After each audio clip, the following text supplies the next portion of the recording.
રાજકોટમાં જનતાના આરોગ્ય સાથે ચેડા કરનારને દંડ કરાયો છે। રાજકોટ કોર્ટે હોટલ સંચાલકને દંડ વસૂલ્યો છે।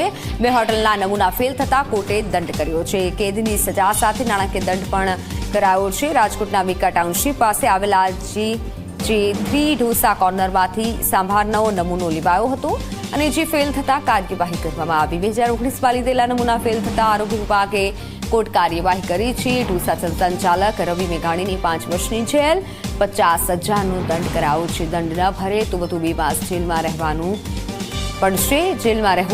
યુનિવર્સિટી રોડ પર આવેલી જય દ્વારકાધીશ હોટલમાં લસણની ચટણીનો નમૂનો ફેલ થતા કોર્ટ કેસ થયેલો છે। તો હોટલ સંચાલક કનુ બાલવાવે 6 માસની કેદ અને 2 લાખનો દંડ ફટકારાયો છે। જો દંડની ભરપાઈ નહીં કરે તો 6 માસની કેદનો હુકમ કરાયો છે।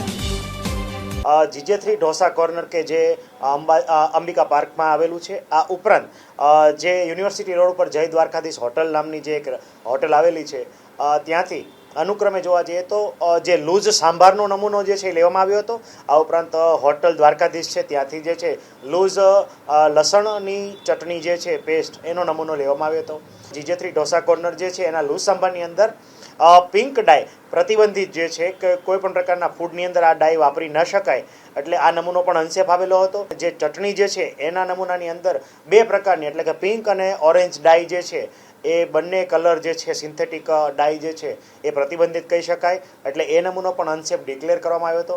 પ્રોસિક્યુશનની કાર્યવાહી અર્થે મ્યુનિસિપલ કોર્ટ કેસમાં ફોજદારી ગુનો દાખલ કરવામાં આવ્યો હતો। FSSI 2006ના જે છે 31ZZ ઉપરાંત કલમ નંબર 59 જે છે આ બંનેના ભંગ બદલ અને સજાના પ્રાવધાનના ભાગરૂપે ખાસ કરીને વાત કરીએ તો GJ3 ઢોસા કોર્નરના માલિકને 6 માસની સખત કેદની સજા, આ ઉપરાંત જે છે 50,000 રૂપિયાનો દંડ જે છે એ ફટકારવામાં આવ્યો છે। અને જો આ 50,000નો દંડ જો એ ના ભરે તો એડિશનલ 2 માસની સખત સજાની જોગવાઈ જે છે એ ચુકાદા સ્વરૂપે કરવામાં આવી છે। આ ઉપરાંત દ્વારકાધીશ હોટલ જે છે એમાં પણ આ પ્રોસિક્યુશન કાર્યવાહીની અંતે એમને કુલ 2 લાખ રૂપિયાનો દંડ જે છે એ ફટકારવામાં આવ્યો છે। આ ઉપરાંત 6 મહિનાની સખત કેદની સજા પણ જે છે એ ફટકારવામાં આવી છે।